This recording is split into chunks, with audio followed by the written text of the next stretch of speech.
Bonjour, je m'appelle Julien Gossin, entreprise JLG Plomberie. Nous sommes actuellement sur la commune de Restinquières dans l'Hérault, à proximité du Gard. Et là, je vais vous faire visiter une villa neuve en construction pour des logements locatifs. Et du coup, sur ce chantier, mon client m'a trouvé sur Internet. Suite aux avis favorables que j'ai sur Google, il a voulu me faire confiance pour que je puisse lui effectuer un devis. Et du coup, ce devis a abouti. Maintenant, on est dans le vif du sujet. Là je suis sur le lieu, à l'endroit où il va y avoir le futur compteur d'eau pour le logement de 3 appartements.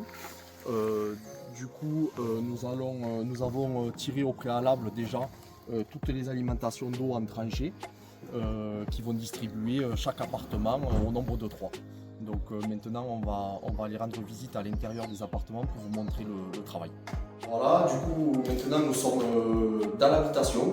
Donc comme vous pouvez le constater, ici se trouve l'alimentation générale de cette habitation que vous avez pu remarquer sur l'extérieur de l'habitation.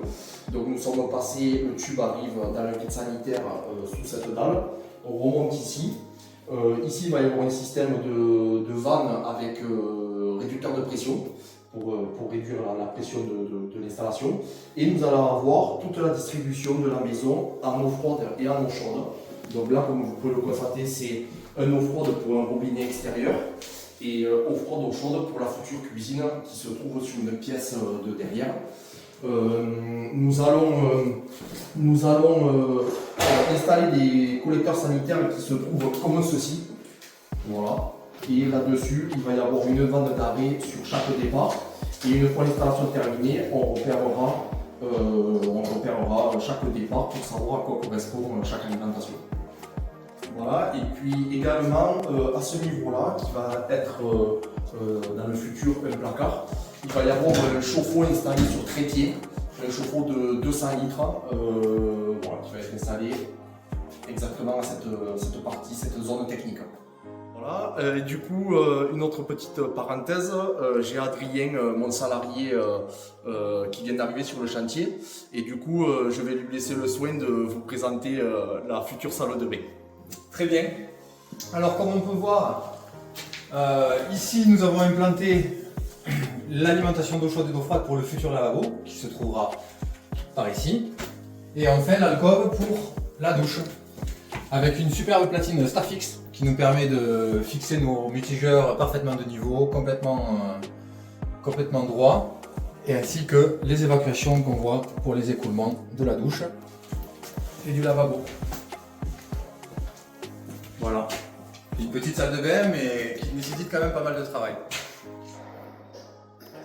Voilà, du coup là nous sommes sur la partie toilette, future toilette. Alors du coup là c'est encore en attente, on doit faire remonter l'alimentation d'eau froide sur le WC.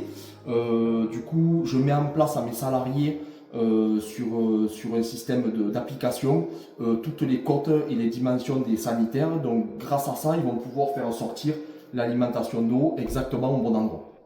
Voilà, du coup là nous sommes de l'autre côté de la cloison, de l'autre côté il va y avoir le chauffe-eau, et là on est de l'autre côté, donc comme vous pouvez voir, on distingue bien l'alimentation eau froide pour le futur robinet extérieur qui se trouve derrière ce mur, et en suivant les alimentations eau froide eau chaude, on peut constater qu'il y a eau froide eau chaude Evian et son évacuation en attente, et du coup la cuisine sera implantée contre le mur et en L comme ça. Donc l'évier sera ici, donc on fera après le nécessaire pour faire le raccordement. Ici, du coup, cette alimentation qui passe contre le sol et qui remonte dans le doublage, nous avons effectué une traversée de mur. Et c'est ici que va se trouver le robinet extérieur. Donc en fait, ce sont des platines que l'on fixe contre le mur. Et ensuite, l'enduit va venir au-dessus de cette platine, ce qui va le rigidifier. Et on finira avec un joli robinet laiton papillon de finition. Du coup là nous sommes comme vous pouvez le constater, on voit 4 liaisons frigorifiques qui arrivent, qui va être à cet endroit là va être installé un quadrisplit.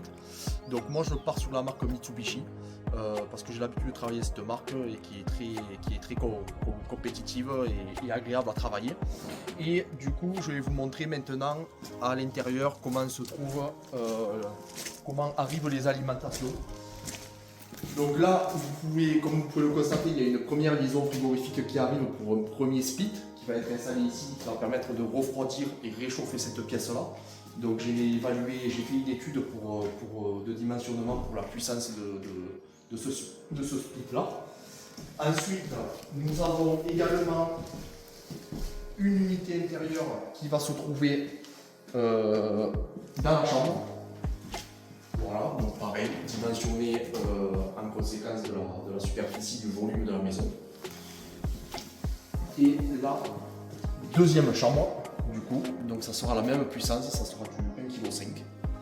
Voilà. Et puis la troisième chambre qui va se trouver également ici. Donc au préalable du placo, nous avons tiré les liaisons frigorifiques avec les alimentations d'interconnexion pour chaque unité intérieure. Et pour finir, du coup, là, on a, pour créer les évacuations de ces appartements, de ces 3 appartements, nous sommes partis de cette boîte siphoïde dans la rue. Nous avons fait une tranchée intégralement dans le tout venant à ce niveau-là, et pour aller récupérer les écoulements qui passent en vide sanitaire et qui distribuent les 3 logements qui se trouvent sur ce bâtiment. Je vous ai montré l'endroit où les écoulements étaient raccordés dans la boîte siphoïde, et là, du coup, je vous montre maintenant l'endroit où les écoulements passent dans le vide sanitaire, donc ils passent en périphérie contre l'habitation, dans le vide sanitaire, et via des antennes, on appelle ça comme ça, remontent à l'endroit où il va y avoir les sanitaires. Et vous pouvez aussi constater qu'il y a les alimentations de chaque appartement qui passe également ici, et qui sont bien sûr gainés mécaniquement pour la protection de ces tubes. Comme convenu, je vous montre un petit peu l'avancement du chantier sur la commune de Restin-Crières.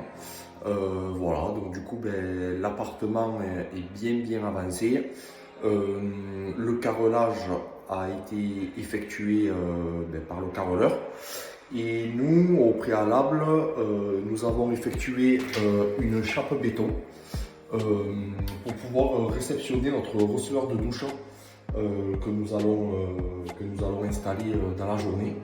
Donc voilà, nous avons fait une chape assez liquide pour que ça puisse être bien malléable. Nous avons laissé donc du coup l'épaisseur nécessaire ici de la chape, et également nous avons pris en considération l'épaisseur du carreau que le carreleur nous a laissé en attente, pour que le carrelage vienne vraiment mourir à fleur du receveur. Voilà, du coup je vous referai une vidéo lorsque le receveur sera installé. Merci beaucoup. Chantier terminé. Du coup, je vais vous faire la visite de toutes les installations des sanitaires que nous avons effectuées jusqu'à présent. Du coup, voici les alimentations d'eau générale en diamètre 32 qui vont alimenter chacun d'eux un appartement. Donc il y a 3 appartements. Comme vous pouvez le constater, au préalable, on avait fait arriver ces alimentations de manière à ce que ce soit facile à raccorder une fois les compteurs installés par la compagnie des eaux. Du coup, le client a comme ça la possibilité de pouvoir fermer les alimentations à ce niveau-là. À cet endroit-là, il y a eu un petit travail supplémentaire qui n'était pas prévu, et à la demande de mon client, il a fallu effectuer ces travaux. Il a fallu que l'on se reprenne sur les évacuations pluviales pour réceptionner ce pluvial, car c'est un bâtiment en 3 terrasses. Du coup, nous sommes arrivés avec un PVC à l'axe de la sortie qui se trouve au niveau du toit terrasse, et comme ça la personne qui s'est occupée de faire les chenaux ont pu descendre au droit de notre évacuation pour que ça reste le plus esthétique possible. Sur les vidéos précédentes, vous avez pu constater l'installation de la platine pour ce robinet extérieur. Donc maintenant que les façades sont terminées, voici à quoi ça ressemble avec le robinet extérieur d'installer. Voilà, donc l'enduit de façade a recouvert complètement ma platine pour que ça puisse être le plus esthétique possible. Et voilà à quoi ça ressemble. Ici, nous rentrons dans la chambre numéro 1. Et dans cette chambre convenue avec le propriétaire, ici, il va y avoir un placard fermé par des portes coulissantes. Et nous avons installé le chauffe-eau électrique à cet endroit avec le collecteur sanitaire que nous avons installé à ce niveau-là. Nous avons fait le repérage de chaque départ pour bien repérer et savoir quel départ correspond à quelle alimentation. Comme vous pouvez le constater, à côté du PVC, ici se trouve la vanne d'arrêt et ce PE d'alimentation qui arrive depuis les compteurs d'eau que je vous ai montré tout à l'heure pour une coupure générale dans l'appartement.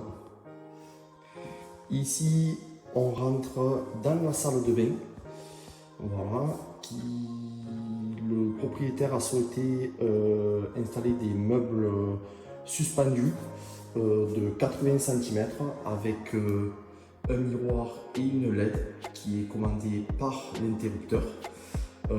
Et une colonne de rangement en coloris identique du meuble. Ensuite, on peut voir le receveur de douche avec le mitigeur thermostatique et la barre de douche avec la petite douchette et le receveur de douche. Pareillement, au souhait du propriétaire, il a voulu que le receveur de douche soit installé à fleur du carrelage existant. Donc sous le receveur, nous avons fait une chape béton et nous avons installé le receveur uniformément en double encollage sur cette dalle béton. Et le résultat est quand même assez cool puisque du coup ça reste vraiment à fleur du carrelage.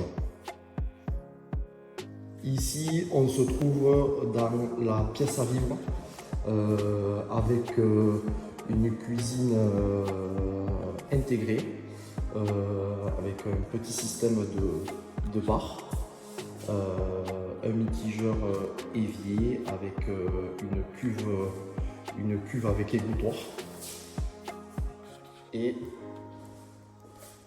grâce au plan que nous avons eu au préalable, nous avons pu faire remonter les alimentations d'eau ici et nous allons pouvoir maintenant faire le raccordement. Pour le refroidissement et le réchauffement de ces pièces, nous avons installé des multisplits muraux pour que ça puisse refroidir cette pièce à vivre. Et nous avons installé également dans cette chambre et du coup 2 autres chambres encore. Pour le groupe extérieur de ces climatisations qui réceptionne du coup 4 splits intérieurs, nous avons installé le groupe extérieur juste derrière moi. Et nous l'avons habillé par un habillage métallique de couleur anthracite pour que ça puisse être esthétique par rapport aux menuiseries. Du coup, on arrive au terme de cette vidéo. Je voulais tout d'abord remercier mon client qui m'a fait confiance pour ce projet de 3 appartements. Également remercier tous les autres corps de métier avec qui le chantier s'est très bien déroulé et ça a été top. Et également remercier, et cela est très important, je souhaiterais vraiment remercier aussi mes salariés qui ont fait un travail remarquable. Je suis vraiment très content d'être entouré de personnes professionnelles pour que ma société puisse se dérouler dans le meilleur qu'on puisse. Voilà, je vous remercie. Du coup, je vous ai présenté mon travail. Écoutez, si vous avez besoin d'un artisan plombier chauffagiste pour tirer des réseaux d'eau, des évacuations, construction de villas neuves, rénovation de maisons, c'est mon domaine, c'est ce que je fais. Aussi, je suis qualifié RGE Calipac ainsi que RGE CaliPV, Calipac pour tout ce qui est de remplacement de chaudière en pompe à chaleur, et également CaliPV pour l'installation de panneaux photovoltaïques dans votre habitation. Donc voilà, on fait beaucoup de rénovation de salles de bain également, rénovation de maisons, et du coup c'est tout ce dont je vous ai expliqué et montré sur cette vidéo est complètement en coordination avec mon métier. Si vous avez besoin d'un plombier pour tirer vos réseaux d'eau ou vos alimentations d'eau générale de votre maison, je suis là pour vous. Sachez que je fais également, comme vous avez pu le voir, des villas neuves et des installations de villas neuves complètes. Donc je travaille sur le Gard et les alentours.